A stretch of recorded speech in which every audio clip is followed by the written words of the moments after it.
dobrodošli. Vi slušate emisiju Radija Gubec. Od ove školske godine Osnovna škola Matije Gubca iz Zagreba predstavlja novi, školski, vaš Radio Gubec. Dobar dan, ovo je Radio Gubec. Vi slušate Radio Gubec. Vi slušate Radio Gubec. Svakog dana pod velikim odmorom radio Osnovne škole Matije Gubca.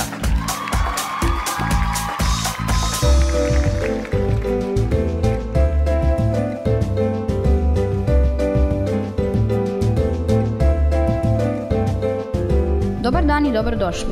Vi slušate Radio Gubec. U Hrvatskoj se obilježava mjesec hrvatske knjige. To je projekt koji traje od 15. listopada do 15. studenoga, a cilj je promovirati knjigu i čitanje.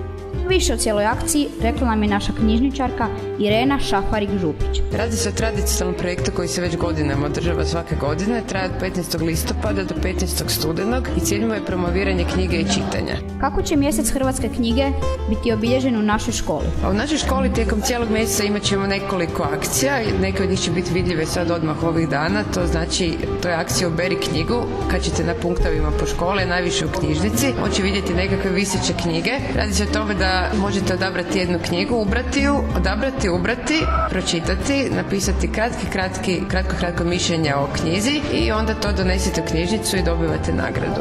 Slijedi malo glazbe, a u nastavku vam donosimo još zanimljivosti vezanih uz mjesec knjige. Vi slušate Radio Gubec. Evo nas natrag. I dalje se bavimo mjesecom hrvatske knjige. U našoj se zemlji, nažalost, ne čita dovoljno. Podaci nedavnog istraživanja pokazuju da 27% učenika nikada ne čita, 57% čita jer mora, a za njih 80% omiljeni hobi nije čitati. Profesoricu Šafarik pitali smo kakva budućnost čeka knjiga.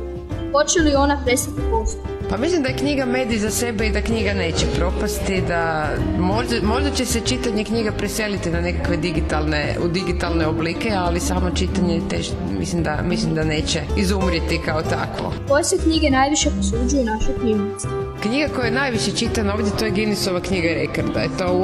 To je apsolutni pobjednik među čitanim knjigama. Ovako pomalo senzacionalistički, onda horori tipa Steinovi, fantasy romani tipa Harry Potter i nešto slično, krimi romani i tako nešto. Uglavnom nekakva lakša i zabavnija literatura koja sigurno mislim da nema nikakvih negativnih svojstava u smislu možda manje literarne vrijednosti, već upravo zato time mislim da se još više potiče da neko ko je pročitao to da će pročitati nešto jače od toga. Hvala profesorici Šafarik. I ovo bi bilo sve u današnjoj emisiji. Slušajte nas ponovno idući tjedan. Vi slušate Radio Gubec.